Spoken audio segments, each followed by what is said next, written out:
Ya. Bismillahirrahmanirrahim. Diseminasi modul 1.4 tentang budaya positif oleh Ibu Halimah SPD, Guru SMP Negeri 1 Basen, Kabupaten Banyumas, sebagai calon guru penggerak Angkatan 5 Kabupaten Banyumas, Jawa Tengah. Assalamualaikum warahmatullahi wabarakatuh. Waalaikumsalam warahmatullahi wabarakatuh. Selamat siang untuk kita semua.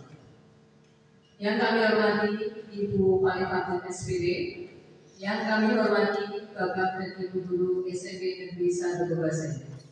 Pertama-tama, marilah kita selalu memanjatkan puji syukur kehadirat Tuhan Yang Maha Esa yang telah memberikan berbagai kenikmatan sehingga pada siang hari ini kita dapat berkumpul di ruangan ini dalam acara diseminasi modul 1.4 tentang budaya positif. Salawat dan salam berlimpah kepada junjungan kita Nabi besar Muhammad SAW beserta keluarga dan sahabatnya. Bapak Ibu yang kami hormati, perkenankanlah saya Puji Purwanti yang akan memandu jalannya diskusi pada siang hari ini. Sebelum kegiatan ini dimulai, akan saya bacakan susunan acara sebagai berikut. Acara yang pertama, pembukaan. Acara kedua, penyajian materi. Acara yang ketiga, sesi tanya jawab. Acara keempat, refleksi. Acara yang kelima, penutup. Bapak Ibu yang kami hormati, untuk mengawali kegiatan pada siang hari ini, marilah kita buka dengan membaca lafal basmalah bersama-sama. Bismillahirrahmanirrahim. Mudah-mudahan acara diskusi pada siang hari ini dapat berjalan dengan lancar. Acara yang kedua yaitu penyampaian materi yang akan disampaikan oleh Ibu Halimah SPD tentang budaya positif. Kepada Ibu Halimah SPD, disilakan. Mohon maaf untuk penyampaian materi selama 20 menit.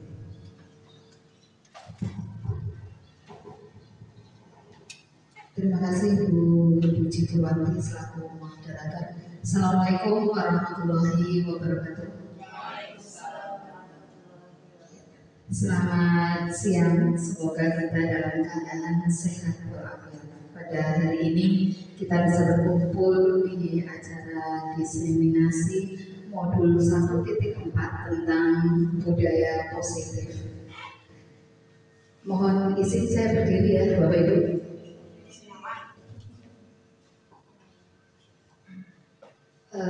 Untuk yang pertama, saya ucapkan terima kasih sekali Bapak Ibu guru hebat di sini semuanya.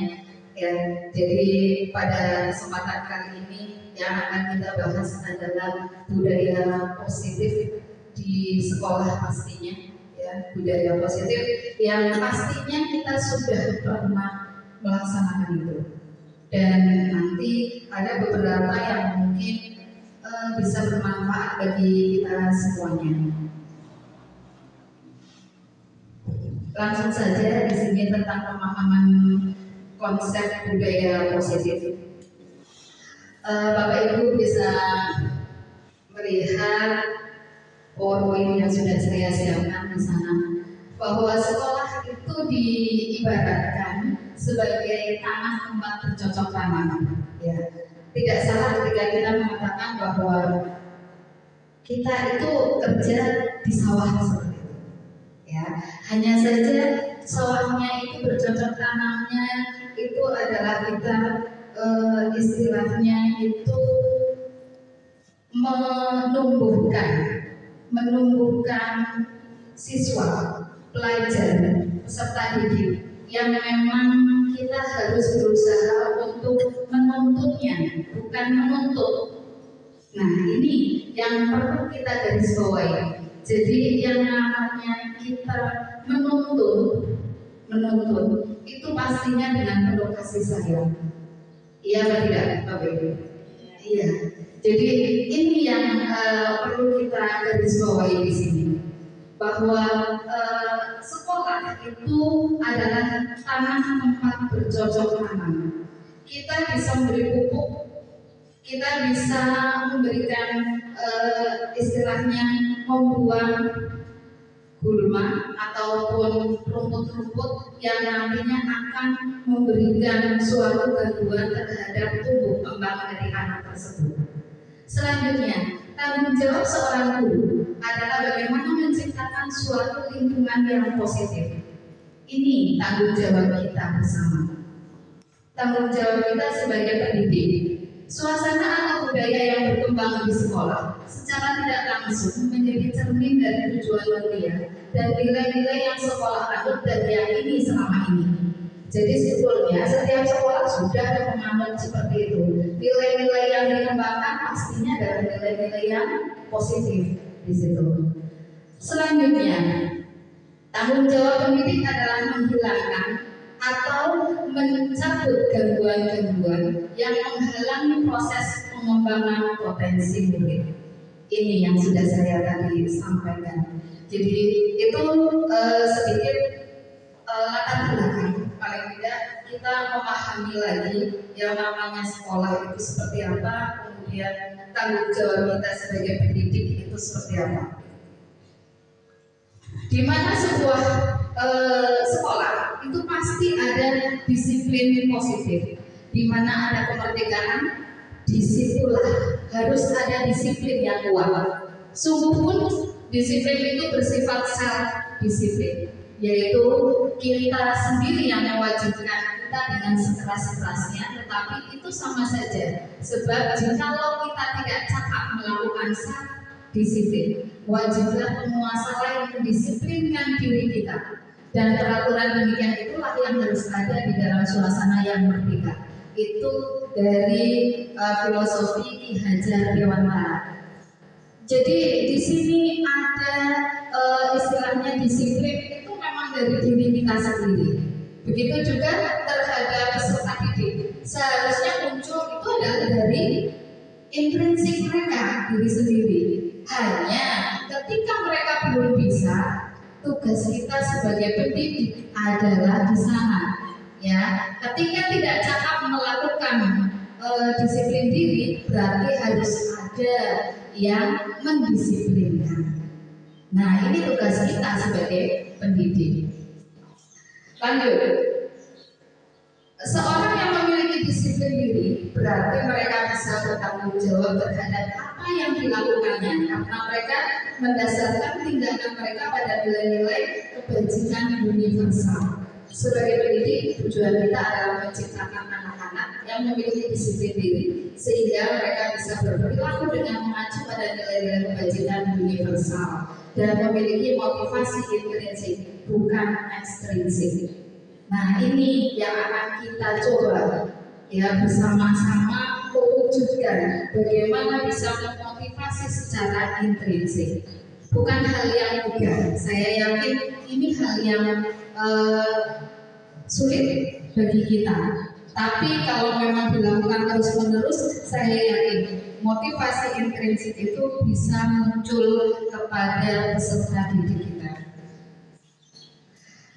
Motivasi perilaku manusia, jadi Diana Kosen dalam bukunya itu ada 3 motivasi perilaku manusia. Yang pertama, untuk menghindari ketidaknyamanan atau hukuman.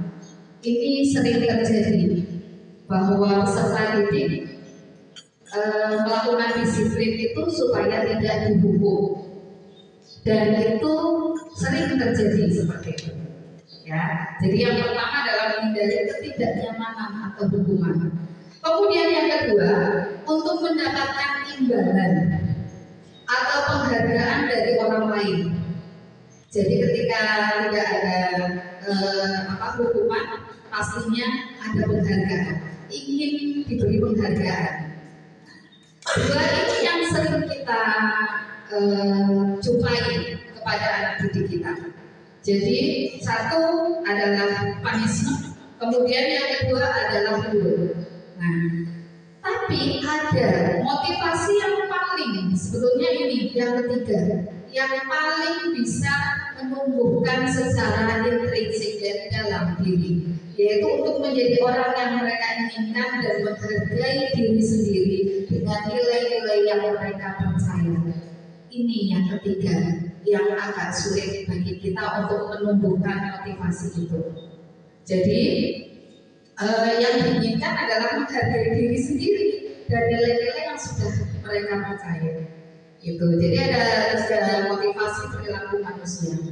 Dilanjut. Nah, tujuan mulia dari penerapan disiplin positif adalah agar terbentuk murid-murid yang berkarakter, berdisiplin, santun, jujur, peduli, bertanggung jawab, dan merupakan pembelajar sepanjang hayat sesuai dengan standar kompetensi lulusan yang diharapkan. Jadi inilah adalah tujuan mulia dari penerapan disiplin positif tersebut.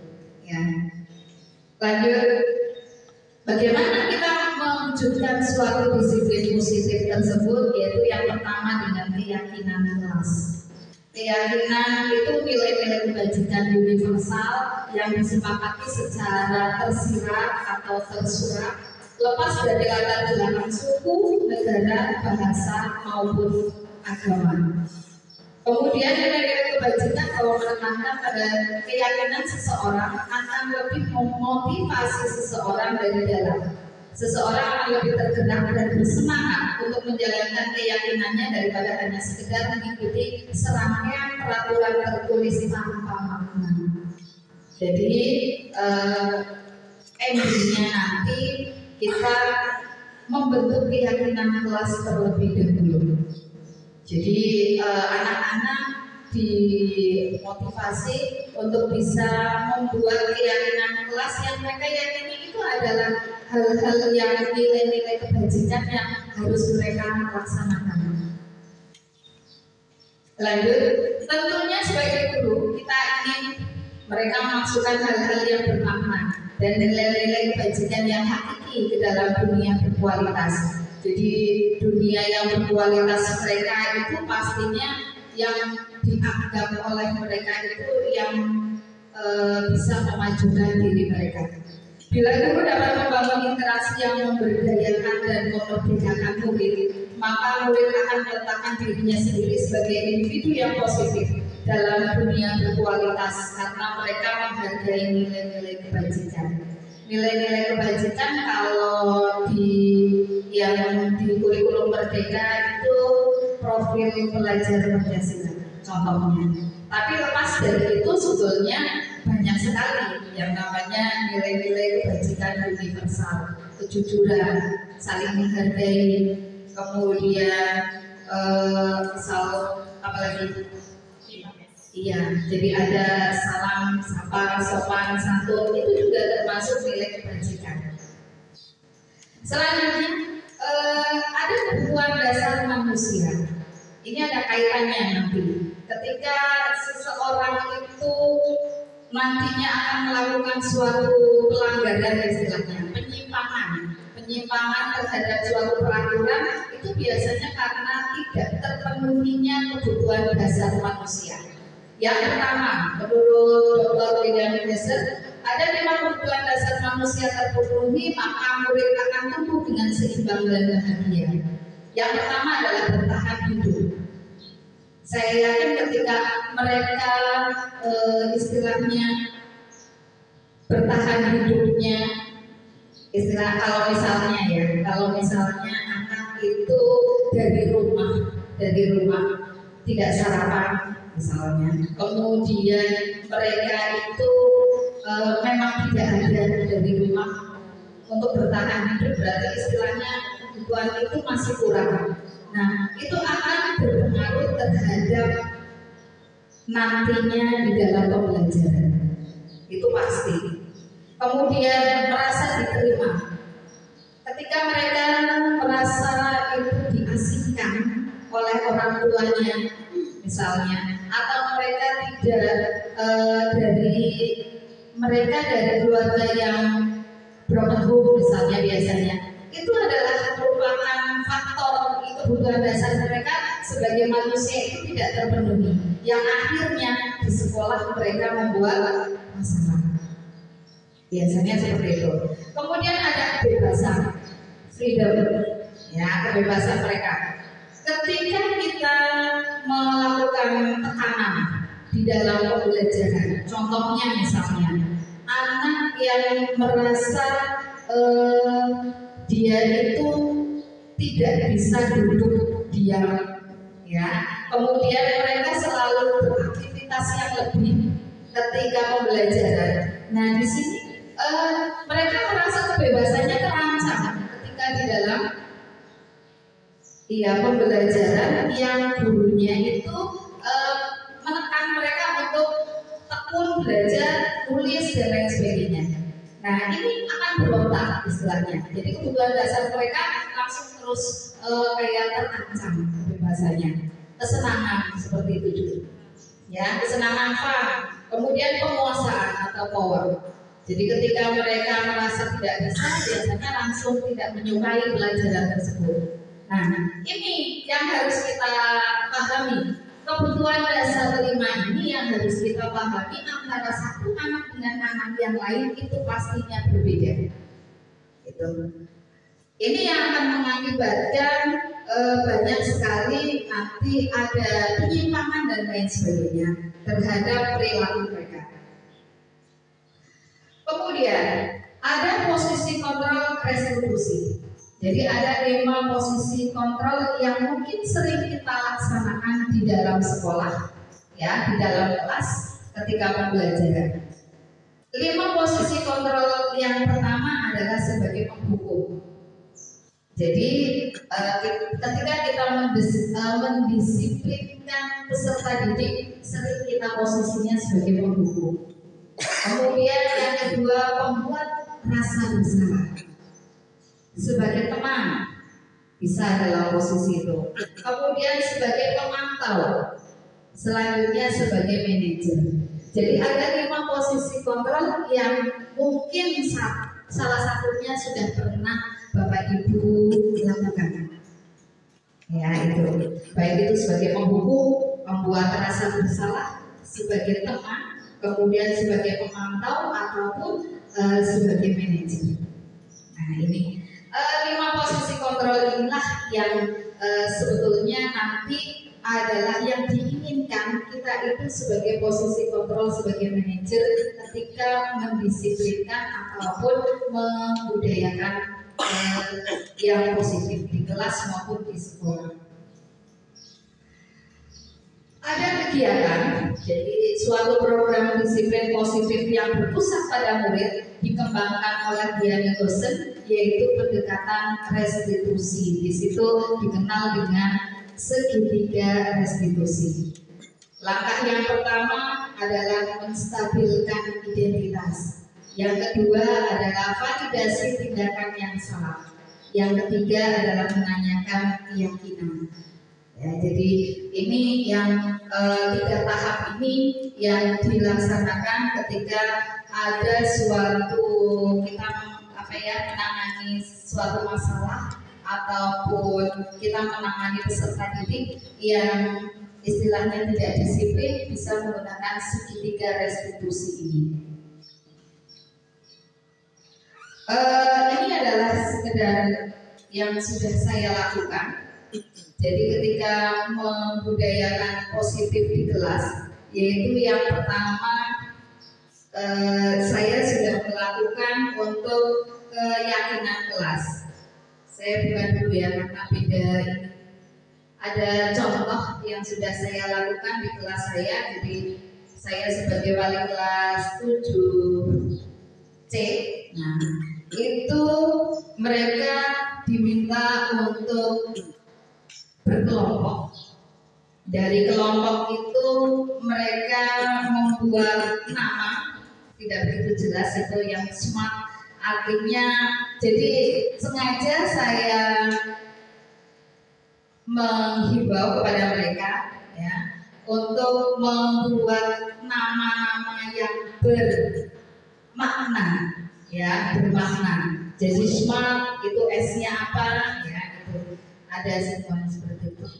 Kemudian aktif, ini tidak begitu jelas. Aktif itu attitude, kreatif, terampil, ikhlas dan fokus gitu. Jadi mereka menginginkan adalah kelompok mereka adalah sesuai dengan apa yang dituliskan mereka gitu. Kemudian dari kelompok-kelompok itu, nama kelompok itu, kemudian saya menyuruh mereka untuk mendiskusikan keyakinan kelompok mereka, ya, keyakinan kelompok mereka. Jadi minimal 5 gitu. Silakan dituliskan keyakinan kalian. Selanjutnya dari keyakinan kelas itu masing-masing kelompok itu sudah saya mereka suruh mempresentasikan keinginan mereka, yang akhirnya di endingnya itu kita sudah membentuk keyakinan kelas. Nah ini, jadi keyakinan kelas untuk tidak nanti sampai itu.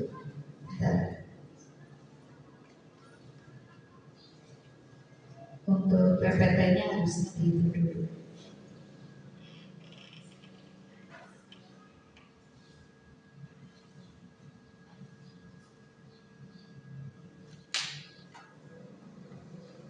Jadi anak kelas 7C saya suruh untuk berkelompok, kemudian membentuk nama-nama kelompok itu, kemudian mereka membentuk keyakinan kelompok mereka masing-masing.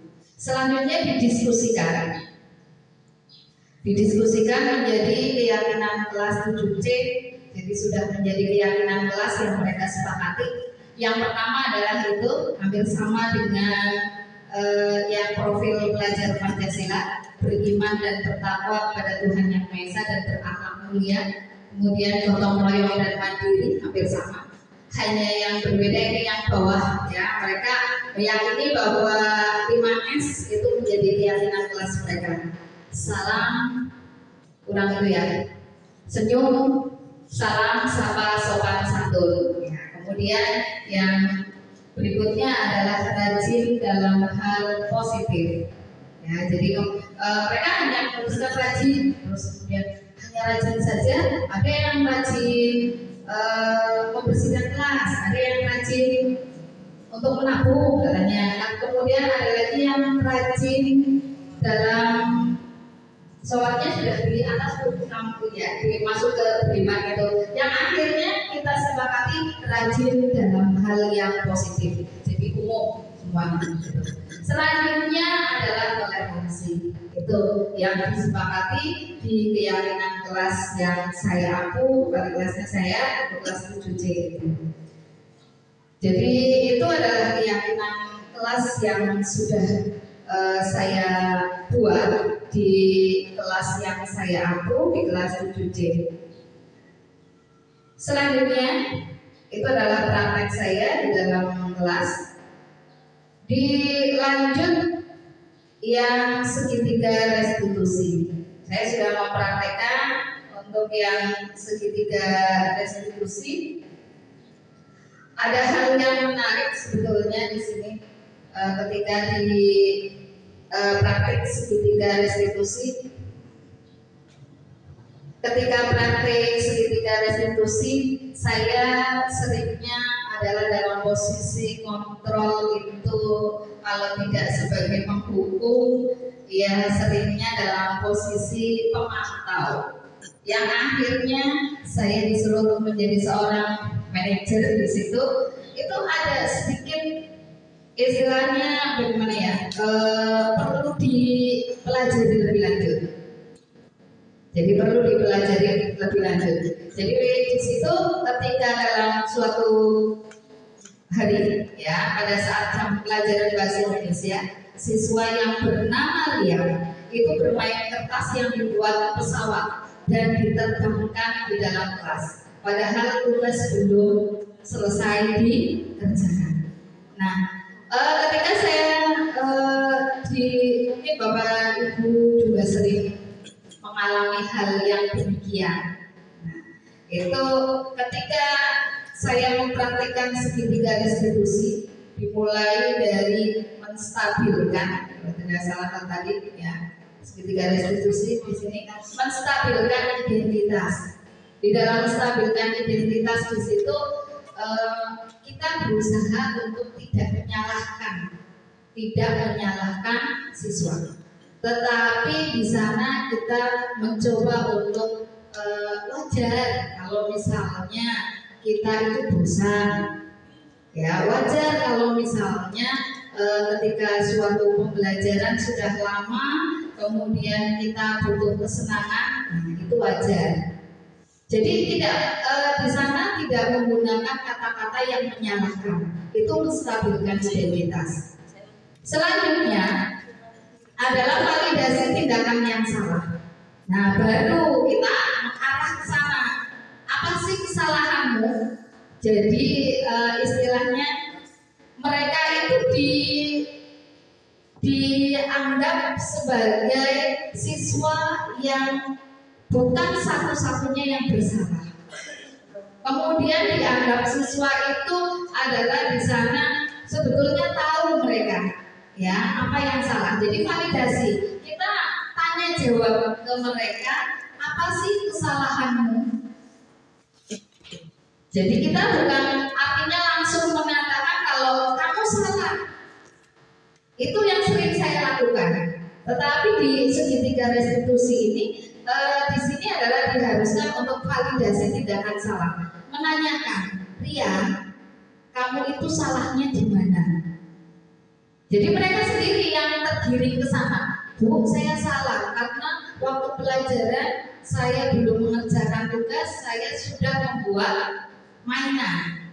Itu mengganggu siswa yang lain apa tidak? Iya Bu, mengganggu siswa yang lain. Itu artinya sudah validasi tindakan yang salah. Ketika kita sudah membuat keyakinan kelas, saya yakin. Tadi kan misalnya sudah dimulai dengan membuat keyakinan kelas. Tiap mapel sebetulnya kita sudah sering melaksanakan itu. Sebelum KBM ataupun sebelum kita baru masuk saja, sosialisasi misalnya materi dan lain sebagainya, saya yakin sudah ada kesepakatan. Ya, kesepakatan. Nah ini yang kita coba untuk menjadi keyakinan kelas.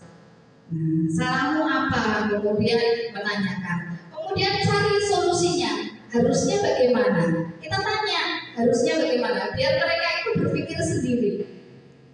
Ya, jadi ada beberapa yang memang kalau menurut saya itu hal yang kita harus sabar. Sabar untuk apa? Pastinya dalam jangka waktu yang lama untuk menangani anak-anak yang seperti ini. Iya atau tidak? Iya, jadi terlalu lama ada. Kita yang tidak sabar sendiri, ya. Pengennya kan sudah langsung istilahnya memberikan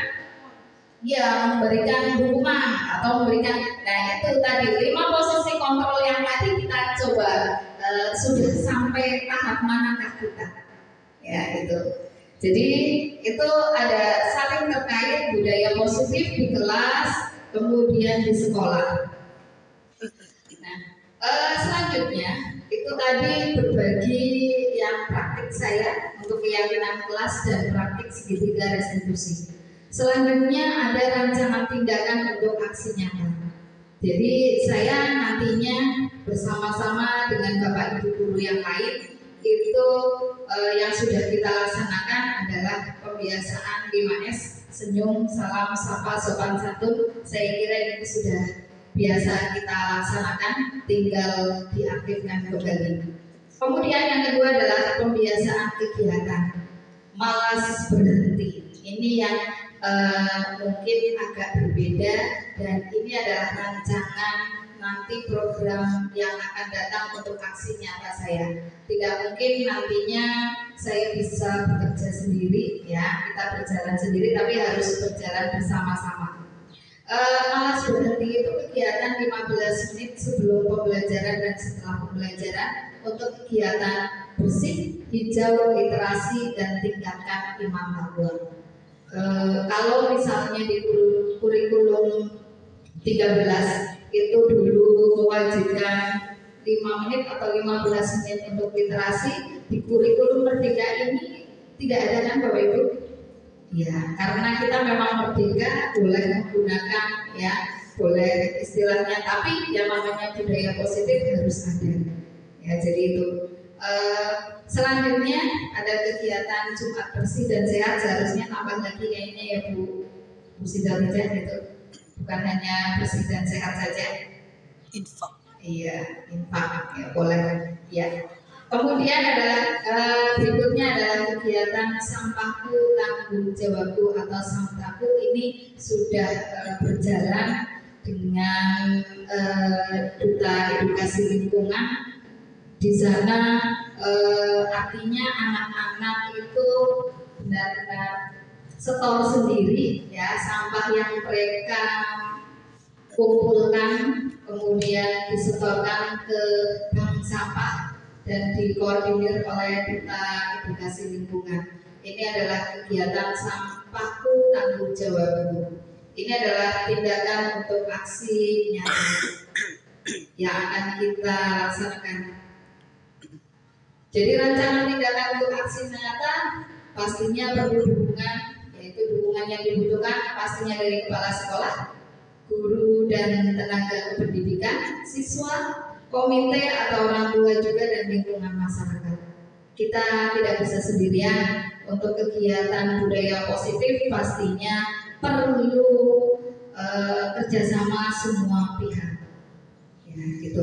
Menjadikan aksi nyata itu menjadi luar biasa pastinya ini. Ya. Jadi harapan setelah aksi nyata budaya positif dijalankan itu terbentuk murid-murid yang berkarakter, berdisiplin, santun, jujur, peduli, bertanggung jawab dan merupakan pembelajar sepanjang hayat sesuai dengan standar kompetensi lulusan yang diharapkan. Jadi ini adalah muara kita, terbentuknya murid-murid yang berkarakter, berdisiplin, santun, jujur, ya, peduli, bertanggung jawab, dan merupakan pembelajar sepanjang hayat.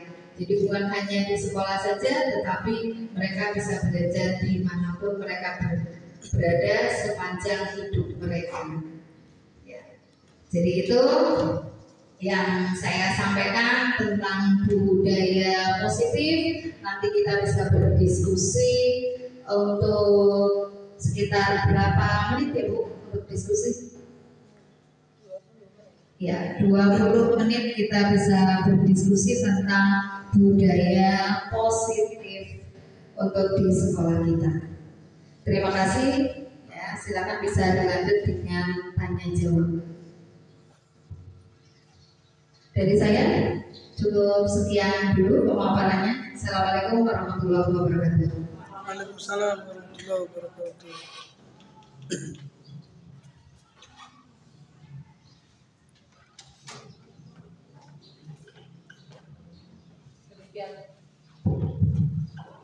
Demikian tadi penyampaian materi tentang budaya positif. Mudah-mudahan kita menjadi lebih paham. Mudah-mudahan lebih paham, ya Bapak Ibu. Bapak Ibu yang kami hormati, untuk acara selanjutnya adalah sesi tanya jawab. Sebelum sesi tanya jawab akan saya sampaikan aturannya sebagai berikut. Yang pertama, kesempatan tanya jawab akan dilaksanakan dengan 2 termin. Setiap termin diisi dengan 2 orang penanya. Kemudian yang berikutnya, peserta diskusi akan mengajukan pertanyaan agar mengangkat tangan dan menyebutkan nama. Berikutnya, selama proses diskusi berlangsung, peserta diskusi diharapkan bertenang. Baiklah, kita mulai dari termin yang pertama untuk 2 orang penanya. Penanya pertama dari sebelah kanan saya.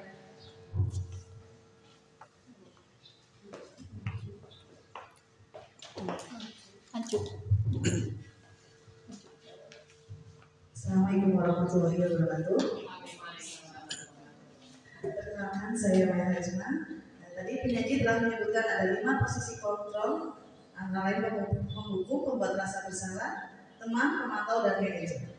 Dan saya masih belum paham apa perbedaannya dari kelima posisi kontrol tersebut. Terima kasih. Wassalamualaikum warahmatullahi wabarakatuh.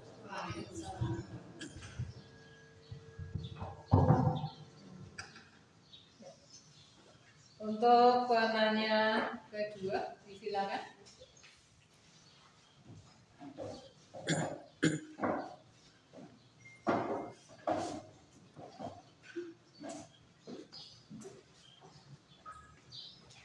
Assalamualaikum warahmatullahi wabarakatuh. Waalaikumsalam. Nama saya Susiati Indrayani. Saya akan menanyakan tadi tentang penerapan segitiga restitusi. Apa kelebihan dari penerapan segitiga restitusi yang sudah Ibu laksanakan? Terima kasih.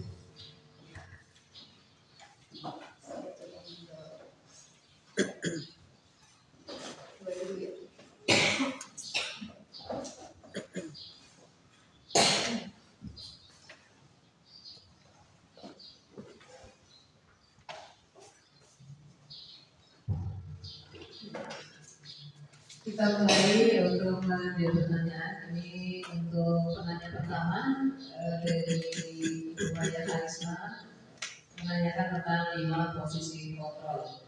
Perbedaan 5 posisi kontrol tersebut apa? Kemudian untuk pertanyaan kedua dari Ibu Susiati Indrayani menanyakan tentang penerapan segitiga restitusi.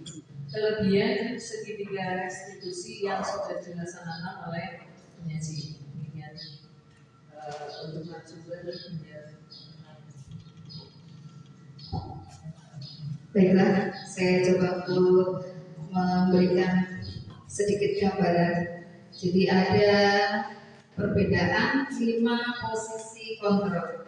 Di sini saya tayangkan untuk yang pada tabel. Jadi ini bisa untuk membedakan.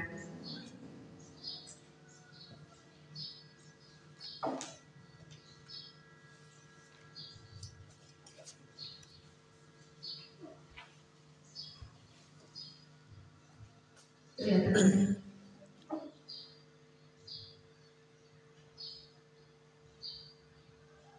Nah ini ada 5 posisi kontrol restitusi. Bisa Bapak Ibu lihat di sana. Jadi 5 posisi kontrol itu sudah ditabelkan itu seperti itu. Jadi ketika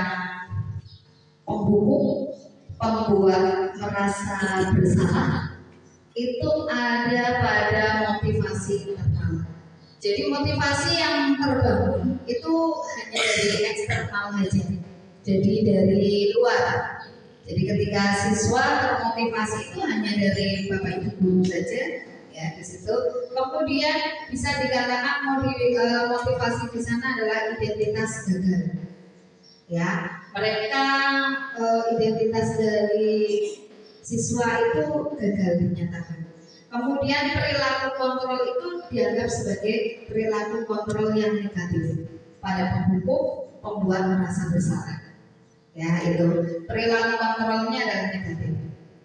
Kira-kira Bapak Ibu sudah pernahkah pada posisi kontrol yang demikian sebagai pembuku atau pembuat merasa bersalah atau masih bingung?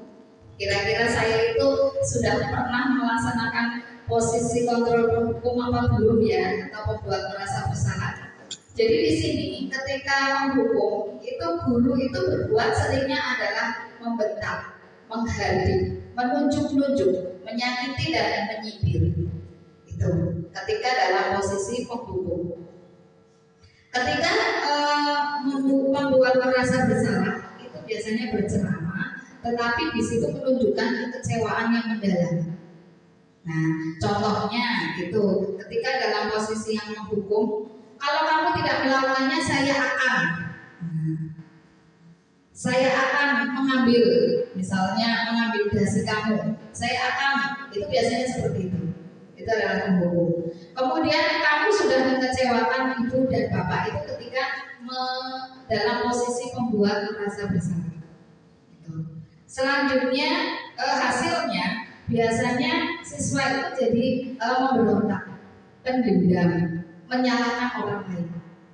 Itu. Jadi ketika kita dalam posisi kontrol menghukum, anak itu cenderung menjadi seorang yang pemberontak, kemudian pendendam, dendam dengan gurunya, misalnya seperti itu. Ya, ketika dalam membuat merasa bersalah, hasilnya adalah menyembunyikan, menyangkal, kemudian berbohong. Itu. Jadi seperti ini adalah kemungkinan sudah istilahnya melalui penelitian. Jadi ketika murid berkata, ketika dalam penghukum saya tidak peduli, kemudian yang membuat merasa bersalah adalah maafkan saya. Nah itu. Jadi pada perilaku kontrol yang negatif adalah penghukum dan membuat merasa bersalah. Dampak pada murid biasanya mengulangi kesalahan berulang-ulang, perilakunya menjadi agresif. Nah, kemudian murid meletakkan guru di luar dunia berkualitas. Artinya karena dia dendam pada guru itu yang akhirnya tidak suka. Dunia yang berkualitas baginya adalah tidak ada kata nama-nama berkualitas misalnya di dalam suatu sejarahnya itu biasanya. Jadi ketika kaitannya dengan dunia berkualitas adalah seperti itu. Selanjutnya ini adalah posisi yang kedua ini kadang kita lakukan, ternyata di sana adalah perilaku kontrol yang negatif. Nah, paling tidak marilah kita mengubah perilaku kita sebagai posisinya adalah kontrol yang positif, yaitu sebagai teman atau sebagai pemantau, dan paling tepat adalah sebagai manajer di sana. Identitas itu sukses di sana, identitas siswa. Guru ketika dalam posisi sebagai teman, itu biasanya membuat alasan untuk murid-muridnya di sana. Kemudian kalau pemantau itu menghitung dan mengukur. Jadi misalnya sebagai pemantau itu kamu sudah berapa kali ya terlambat waktu upacara misalnya, kan ada data. Nah itu kita sebagai pemantau di sana, ya sebagai pemantau. Jadi dihitung. Contohnya misalnya Bu Siti Khotijah di kegiatan keagamaan, anak tidak sholat zuhur sudah berapa kali. Nah, jenengan misalnya memberikan data, ini loh kamu sudah berapa kali tidak sholat zuhur berjamaah, ada datanya. Nah, itu adalah posisinya adalah sebagai pemantau di sana. Jadi ada data. Gitu. Masih bagus di sana karena posisi perilaku kontrolnya adalah masih positif. Hanya saja identitas motivasinya itu masih motivasi eksternal. Jadi karena dia dipantau oleh Bu Siti Khotijah, yang akhirnya anak itu jadi besoknya mau untuk mengerjakan sholat, tapi masih dalam motivasinya adalah eksternal. Eksternal itu terpengaruh dari bapak ibu gurunya yang memantau, gitu, ya. Jadi lebih cenderung adalah ketika memantau ada data. Guru bisa contohnya berkata seperti itu. Guru berkata ketika sebagai teman, ini kalau sebagai teman saya kira bisa berlaku pada seringnya bapak ibu guru yang masih muda. Ya, jadi antara umurnya itu antara siswa dengan guru tersebut tidak terpaut jauh. Yang akhirnya biasanya posisinya sebagai teman. Nah, gitu. Jadi di sana contohnya misalnya itu, lakukan demi bapak atau ibu. Ya sudah, nanti bapak ibu bantu bereskan. Contoh lagi misalnya itu tolonglah bantu saya. Nanti saya dimarahi oleh kepala sekolah. Kalau kalian itu pulangnya kasih. Misalnya seperti itu. Kalau pulangnya kalian itu tidak sesuai dengan bel, itu adalah posisinya adalah sebagai teman di sana. Selanjutnya ketika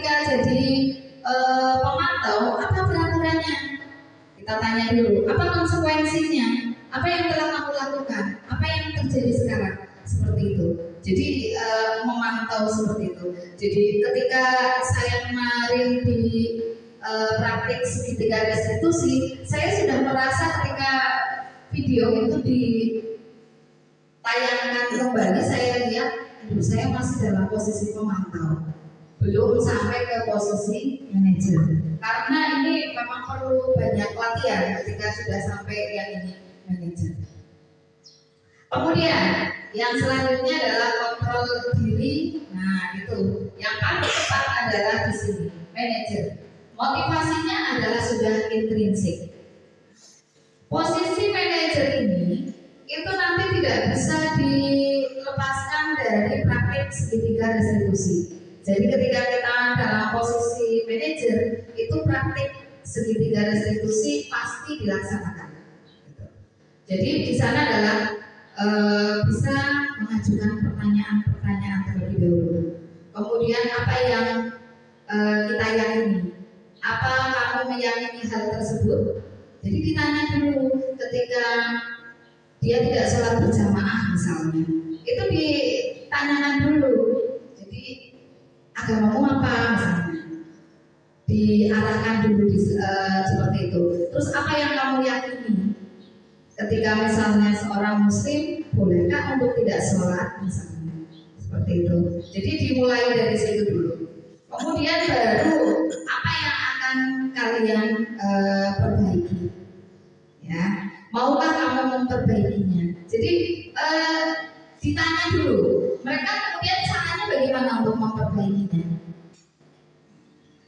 Jadi di sana hasilnya adalah sudah menguatkan watak atau karakter. Itu yang diharapkan. Jadi ketika dalam posisi kontrol manager, motivasinya adalah motivasi dari dalam, bisa menguatkan watak atau karakter siswa di situ. Anak berpikir sendiri, ya bagaimana caranya agar saya bisa memperbaiki keadaan ini, saya akan memperbaiki masalah ini dengan, ya. Jadi mereka mencari sendiri solusinya seperti apa. Kita hanya mengarahkan saja di sana. Jadi ketika misalnya kita sudah merekam baik itu misalnya dalam bentuk rekaman ataupun dalam bentuk tertulis gitu, mereka yang akan mau lakukan silakan ditulis apa saja untuk memperbaiki kesalahan kalian. Itu sudah menjadi dasar bahwa itu adalah keyakinan yang mereka yakini nantinya untuk dilaksanakan. Itu kira-kira perbedaan antara 5 posisi kontrol pembuku, pembuat merasa bersalah, teman, pemantau, dan yang terakhir adalah manajer. Monggo bisa mau ditanggapi?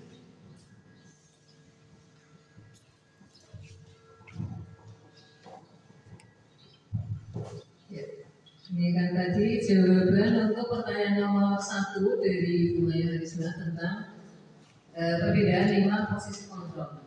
Kepada Ibu Maya Harisma, bagaimana, sudah cukup paham? Oh ya, terima kasih. Penjelasan tadi sudah cukup paham ya, bahwa ada perbedaan tentang 5 posisi kontrol. Ya. Untuk yang pertama, pertanyaan kedua dari Bu Susianti Indrayani bertanya tentang kelebihan penegakan segitiga restitusi yang sudah dilaksanakan. Kepada Ibu Maimunah untuk memberikan jawaban. Saya akan mencoba menjawab pertanyaan dari Bu Susianti tentang kelebihan ketika praktik segitiga restitusi. Jadi yang pertama, ketika kita mempraktikkan segitiga restitusi itu artinya bahwa anak itu bukan untuk menebus kesalahan, namun untuk belajar dari kesalahan. Jadi ketika mereka itu melakukan kesalahan, bukan artinya maksudnya mereka itu ditebus kesalahannya itu dengan hal yang disepakati, tetapi dia itu jadi belajar dari kesalahan itu. Kemudian yang kedua adalah memperbaiki hubungan. Ketika segitiga restitusi itu antara guru dengan siswa itu lebih cenderung itu ada perbaikan hubungan. Kemudian misalnya ada suatu pertengkaran dengan antar anak peserta didik, itu di situ ketika segitiga restitusi itu bisa memperbaiki hubungan antar peserta didik tersebut. Selanjutnya lebih cenderung yang namanya segitiga restitusi itu sifatnya adalah tawaran, bukan paksaan. Jadi mereka sendiri yang meyakini apa yang mau dilakukan setelah melakukan kesalahan itu. Jadi bukan suatu paksaan. Kalau menghukum kan lebih cenderung paksaan. Kita memaksa anak untuk melakukan hal yang kita inginkan, karena kita sebagai posisinya itu adalah sebagai kontrolnya. Selanjutnya restitusi itu menuntut untuk melihat ke dalam diri. Ini terlalu dalam kalau bagi saya bahasa ini. Restitusi menuntut untuk melihat ke dalam diri. Artinya setiap anak pastinya punya alasan untuk melakukan kesalahan itu. Kemudian anak itu biasanya walaupun kalau kita pahami ya ada juga alasan yang klasik, tapi paling tidak kita memahami bahwa anak ini tidak mesti itu adalah anak yang tidak baik. Contoh misalnya ketika saya kemarin mendapatkan anak tidak membawa topi, cenderung mereka itu topinya diambil temannya. Jadi sebetulnya yang salah siapa? Yang ambil, ya. Nah, tetapi ketika kita langsung menghukum mereka sebagai penghukum, kita tidak menanyakan apa-apa, itu mereka jadi berontak artinya. Bukan saya yang salah, masa saya yang biasanya seperti itu. Jadi menyalahkan orang lain. Tapi berbeda dengan mereka ketika Bu, saya topinya diambil teman. Topi saya ternyata dipakai oleh teman dan tidak tahu itu milik siapa. Seperti itu. Saya coba mengarahkan mereka, coba kamu jangan menyalahkan orang lain. Salahkan diri kamu. Iya Bu, saya salahnya saya lupa menaruh topinya itu sembarangan. Ya, jadi ketika sudah dipakai kemudian tidak disimpan. Nah itu berarti kamu jangan menyalahkan orang lain dulu, salahkan diri kamu. Itu adalah motivasi dari intrinsik. Ketika berarti oh saya besok kalau misalnya topi saya baru, pokoknya setelah saya pakai langsung saya simpan. Itu kan berarti sudah jangan menyalahkan orang lain, tapi coba untuk kalian itu mulai dari diri kalian dulu. Ya, bagaimana cara menyimpan kamu? Sudahkah kalian itu bertanggung jawab atas apa yang kamu punya? Gitu. Jadi di sana restitusi itu menuntut untuk melihat ke dalam diri. Jadi bukan menyalahkan orang lain.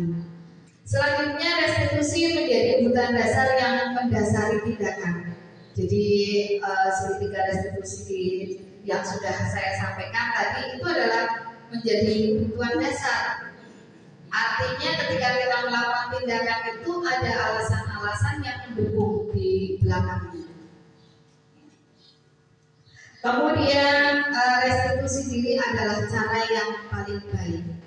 Jadi restitusi diri seperti itu adalah hal yang paling baik. Itu karena nantinya menjadi motivasi intrinsik. Sedangkan motivasi intrinsik itu lebih cenderung lama hilangnya dibanding motivasi yang eksternal. Ya, motivasi yang dari dalam diri itu cenderung akan membentuk karakter siswa dibanding dengan motivasi yang dari luar. Begitu itu kelebihan-kelebihan yang ada pada segitiga restitusi. Terima kasih.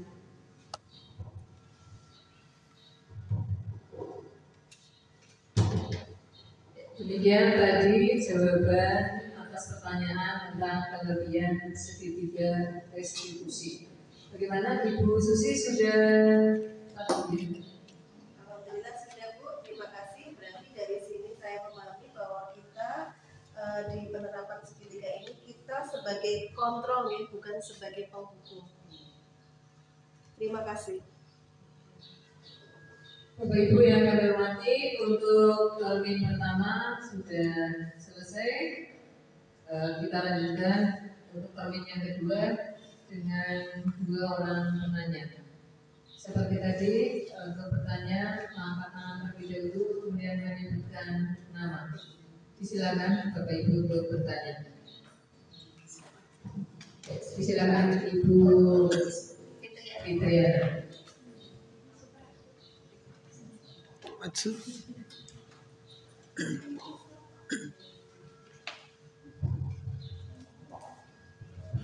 Assalamualaikum warahmatullahi wabarakatuh.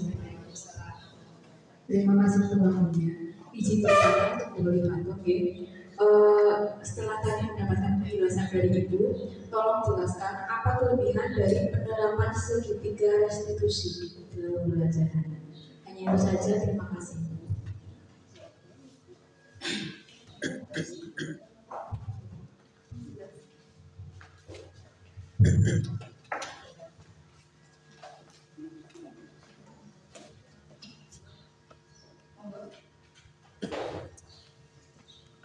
Assalamualaikum warahmatullahi wabarakatuh.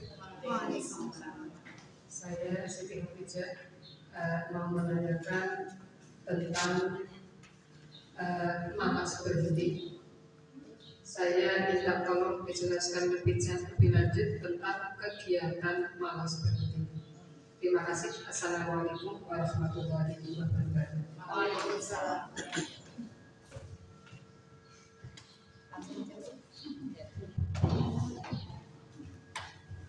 Ya, dari Bu Fitriana, terima kasih atas pertanyaannya. Saya coba untuk menanggapi segitiga restitusi dengan segala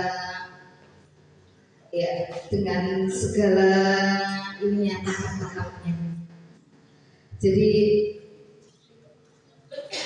di dalam segitiga restitusi itu seperti ini, Bapak Ibu. Ada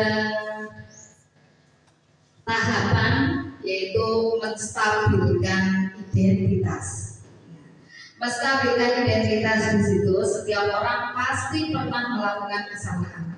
Seperti yang tadi saya sudah bahas, yang pertama, jadi ketika peserta didik itu melakukan kesalahan, kita coba untuk menstabilkan dulu, supaya mereka bisa bercerita lebih lanjut. Misalnya terjadi pembulian misalnya, ya pembulian. Anak melakukan pembulian pasti kira-kira ada alasannya atau tidak? Ada. Contohnya berarti apa? Itu kadang-kala nama bapaknya disebut tanpa panggilan bapak dulu, langsung namanya, jadi tersinggung. Oh ya, bisa. Terus lanjut. Kira-kira apa lagi? Ketika mereka itu melakukan kesalahan, pastinya ya pembulian, misalnya berarti pembulian tadi menyebut nama orang tua, ya, nama orang tua. Kemudian misalnya pembulian yang lain, contoh Panggilan khusus Bu itu. panggilan khusus. Ada yang anak maaf agak besar, dipanggilnya Dut kayak gitu. Kan jadi iya. Bisa kemarahan gitu. Ya, jadi ketika melakukan pembulian seperti itu, nah kita menstabilkan dulu identitas mereka. Ya, setiap orang pasti pernah melakukan kesalahan. Iya atau tidak? Iya. Ya. Ketika mereka melakukan pembulian, pastinya kadang sudah pernah dibully, yang akhirnya terjadi pembalasan. Gitu. Kemudian misalnya ada pembulian yang lain. Contoh misal mengambil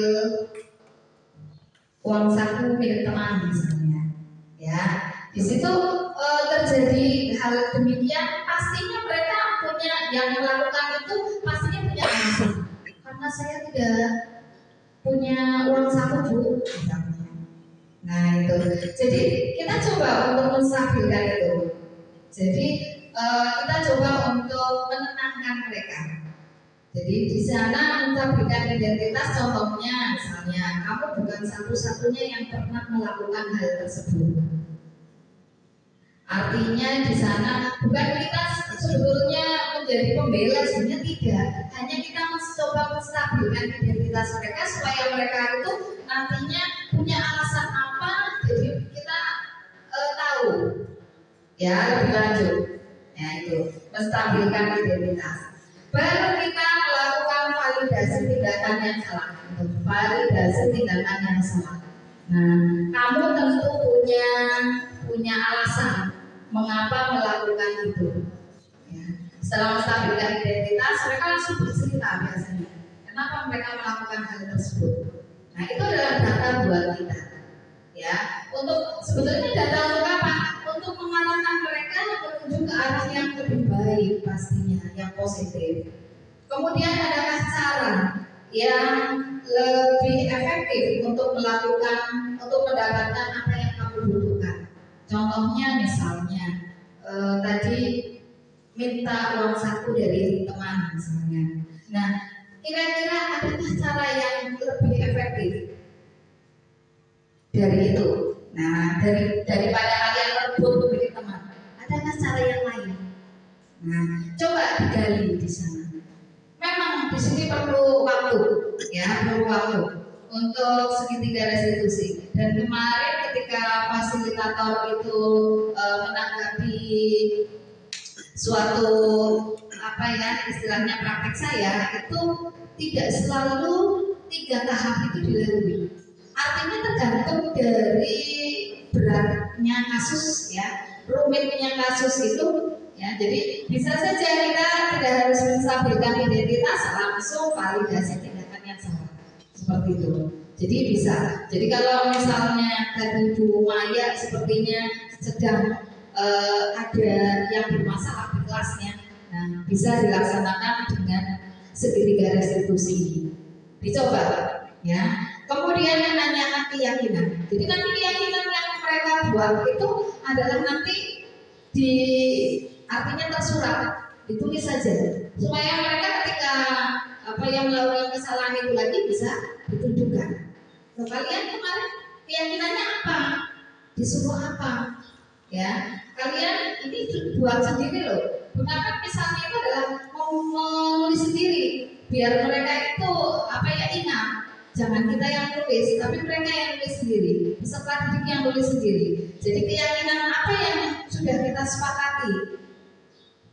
Kalaupun misalnya tidak ada keyakinan di sini, karena kita belum membuat keyakinan kelas misalnya, toh ada peraturan atau tata tertib. Suruh mereka membaca tata tertibnya. Kemungkinan juga tidak pernah membaca. Itu yang menjadikan mereka tidak paham. Ya itu. Jadi silakan bisa menggunakan misalnya tata tertib yang ada. Selanjutnya, kamu ingin menjadi orang yang seperti apa? Ya, jadi mereka diarahkan untuk menjadi siswa yang berkarakter di sana. Sebetulnya kamu inginnya seperti apa? Kita hanya sebagai seorang manajer ya berarti hanya istilahnya tidak menyuruh, hanya saja kita mencoba untuk menggiring mereka. Motivasinya adalah motivasi intrinsik dari mereka. Mungkin kita bisa menambahkan saja. Ya seperti itu. Tetapi ketika mereka menulis sendiri, saya yakin, ya nanti ketika diingatkan lagi ya sudah paham. Ya seperti itu. Jadi ini adalah segitiga restitusi yang dianggap itu bisa menyelesaikan ataupun menjadi kontrol bagi peserta didik kita, mendisiplinkan anak didik kita, ya dengan segitiga restitusi. Diingat lagi tadi posisi kontrol kita harusnya adalah sebagai manajer, ya bukan penghukum, bukan pembuat merasa bersalah. Itu. Kalau yang 3 ini sudah masih bisa ditolerir, ya. Yang paling bagus adalah dalam posisi manajer. Seperti itu, segitiga restitusi bisa dipahami, Bu Fitriana? Sudah, ya cukup. Kita lanjutkan ya dengan yang rancangan tindakan aksi nyata tadi. Ya. Rancangan tindakan aksi nyata yang saya buat di sini adalah ada pembiasaan kegiatan malas berhenti, yaitu kegiatan 15 menit sebelum pelajaran dan setelah pembelajaran untuk kegiatan bersih, hijau, literasi dan tingkatkan iman takwa.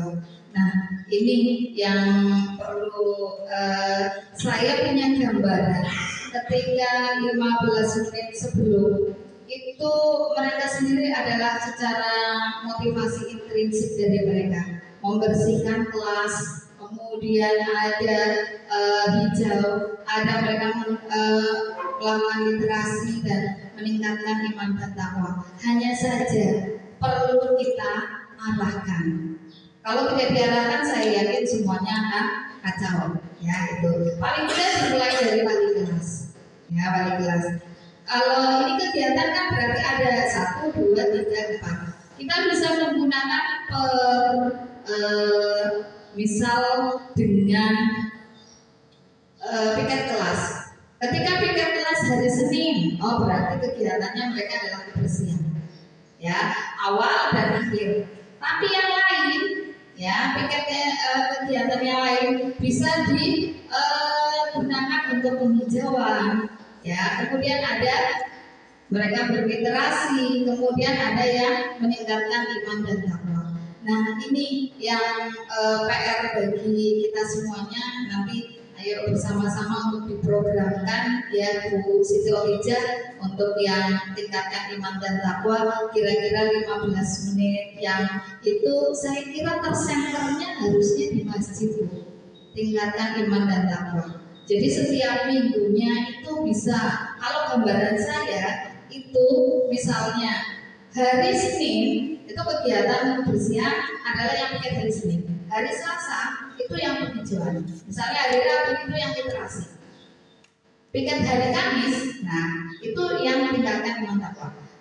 Tingkatkan iman takwa tersenternya di masjid. Jadi mereka misalnya bisa sholat duha dulu, atau mereka bisa tadarusan dulu, seperti itu. Nah kemudian itu kan berarti dari semua kelas kan, hanya saja pas piket hari apa itu yang kita jadwalkan harusnya. Kemudian untuk literasi, kalau dulu kan literasi itu tersenter di kelas masing-masing, mereka membawa itu. Nah, saya kok sekarang jadi agak ini ada penurunan di perpustakaan, yang akhirnya perpustakaannya sepi. Nah, ini yang kalau misalnya ini bisa terlaksana, jadi ketika seperti ini sudah tersenter, itu center kegiatan literasinya di mana? Di perpustakaan. Mereka bisa pinjam buku pada kegiatan awal dan akhir pelajaran. Kemudian mereka bisa membaca. Nah, kontrol kita bagaimana? Kontrol kita ketika kegiatan malas berhenti itu adalah mereka dipegangi untuk buku harian. Ya, jadi mereka itu punya buku. Kemudian selanjutnya adalah ketika saya sudah membagikan ke kelas-kelas itu ada buku kendali untuk peduli lingkungan, itu bisa digunakan. Ya, buku kendali peduli lingkungan. Jadi mereka misalnya kelas mana, nah, itu melakukan kebersihan. Nah ini memang kalau yang penghijauan saya juga akan mensenterkan nanti kalau misalnya itu ada perwakilan speaker hari apa itu kan, misalnya itu tiap harinya ada untuk penghijauan di lingkungan sekolah. Ya belum terjadwal. Jadi untuk yang sudah saya bagikan, jadi buku kendali untuk kegiatan peduli lingkungan di situ itu lebih cenderung memang senternya adalah tentang garis bawahnya adalah tentang peduli lingkungan. Hanya saja sebetulnya itu nantinya bisa digunakan karena saya sudah memberikan gambaran kepada Bapak Kepala Sekolah dan nanti bisa diberikan reward katanya untuk misalnya kelas tergiat dalam apa? Kebersihan, ya, kemudian literasi, kemudian dalam kegiatan iman dan takwa seperti itu, ya, itu bisa dari buku Kendal itu. Kemudian nanti juga saya akan membagikan kepada Bapak Ibu guru semuanya itu adalah 2 bintang, ya, 2 bintang yang nanti bisa ditempel di kartu kendali di kelas masing-masing. Ketika kita misalnya saya itu mengajar di kelas A sampai E. Nah, saya punya bintang 2, satu hijau, satu hitam. Hijau berarti kelas itu adalah kelas yang bersih. Kemudian yang hitam itu kelas yang kotor. Saya pilih antara A sampai E mana yang pantas untuk dapat bintang hijau, mana yang pantas untuk dapat bintang untuk yang hitam. Itu nanti Bapak Ibu guru semuanya itu mempunyai hak yang sama untuk memberikan bintang itu. Dan nantinya ketika akhir bulan bisa direkap mana sih kelas yang menurut, ya, itu dari kegiatannya juga seperti itu. Jadi ini adalah perlu kerjasama dari semuanya, wali kelas dan yang lain sebagainya. Dan ini memang baru saya sosialisasikan kegiatan ini di forum ini, ya, di diseminasi budaya positif. Kalau ke Bapak Kepala Sekolah sudah saya sampaikan dan untuk tanggapannya sudah positif sekali. Silakan nanti kita bisa beri ribet. Punishmentnya apa? Punishmentnya ya nanti mungkin kelas itu disuruh untuk giat dalam kebersihan atau dan lain sebagainya seperti itu. Ya, dari saya itu untuk sosialisasi kegiatan pembiasaan malas berhenti. Di situ ada kegiatan yang saya akan jalankan, tetapi ini juga perlu kerjasama dari semua pihak. Jadi kegiatan ini tidak akan berjalan tanpa kerjasama dari Bapak Ibu guru, kemudian dari kepala sekolah, selanjutnya dari siswa, komite dan lingkungan pastinya. Ya, gitu. Jadi mari kita coba untuk membudayakan positif di sekolah ini. Ya, pastinya dengan istilahnya keikhlasan dari kita semuanya. Ya. Begitu saja Bu Sinta Wijaya.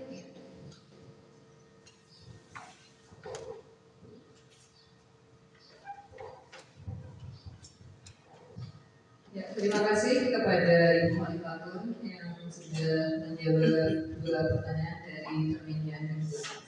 Berarti untuk sesi pertanyaan sudah selesai. Mudah-mudahan akan menambah wawasan kita tentang budaya positif. Bapak Ibu yang kami hormati, untuk acara yang keempat yaitu refleksi. Refleksi yang akan disampaikan oleh Ibu Hayatun untuk menyampaikan refleksi tentang budaya positif yang baru saja didiskusikan pada siang hari ini. Kepada Ibu Hayatun Rosanah, disilakan.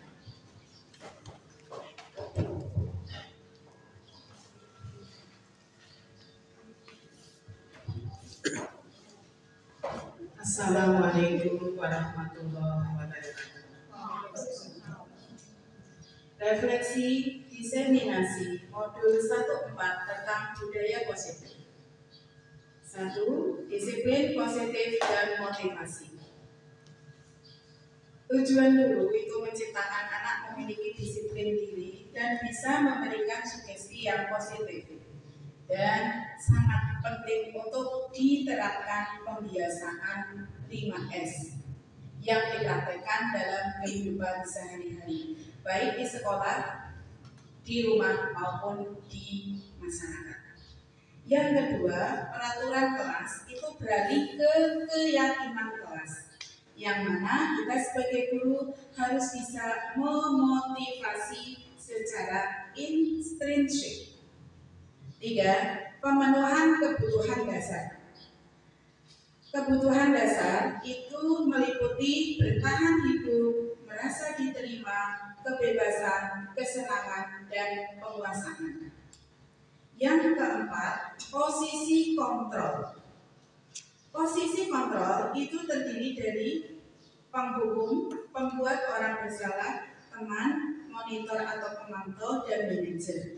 Tapi alangkah baiknya kita di posisi manajer, itu yang sebagai posisi kontrol.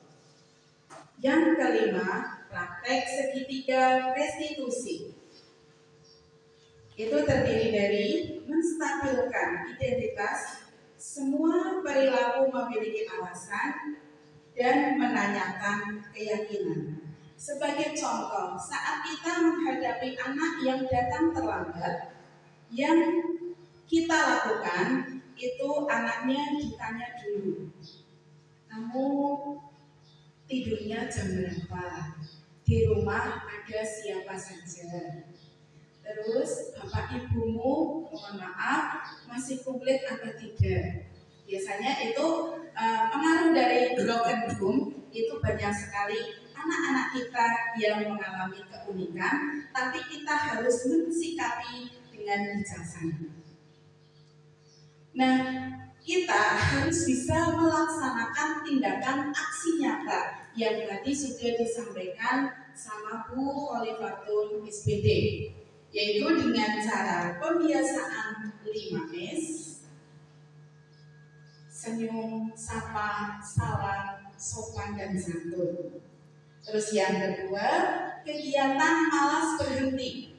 Itu kegiatan sebelum 15 menit diadakan pembelajaran, yaitu dengan kegiatan bersih, hijau, literasi, dan tingkatkan iman dan takwa. Terus yang ketiga, Jumat bersih dan sehat. Yang keempat, kegiatan sampaku tanggung jawabku atau Samtaku, yang mana untuk kegiatan tindakan aksi nyata ini kita harus melibatkan banyak yang di dalamnya. Di antaranya ada kepala sekolah, guru dan pendidik, komite dan lingkungan sekolah, lebih luasnya adalah masyarakat. Itu saja yang bisa saya sampaikan, kurang lebihnya mohon maaf. Wabillahi taufiq wal hidayah. Wassalamualaikum warahmatullahi wabarakatuh. Waalaikumsalam. Terima kasih kepada Ibu Hayatun yang telah menyampaikan refleksi kegiatan pada siang hari ini.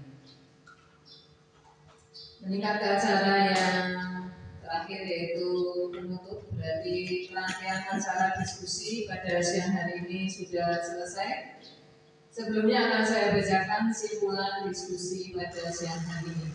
Yang pertama, bahwa budaya positif itu memerlukan kerjasama semua pihak agar terbentuk murid yang berkarakter.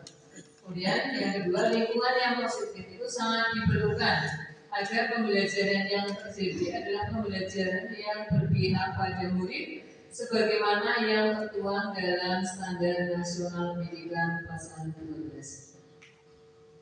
Setelah diskusi yang berbahagia, marilah kita akhiri diskusi.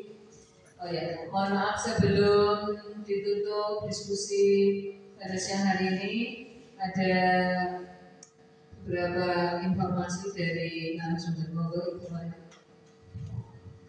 Sedikit saja, hanya menggarisbawahi, kita bisa merenungkan hal yang saya sampaikan nanti, yaitu jangan menunggu bisa untuk beraksi. Beraksilah, pasti kamu akan bisa. Terima kasih.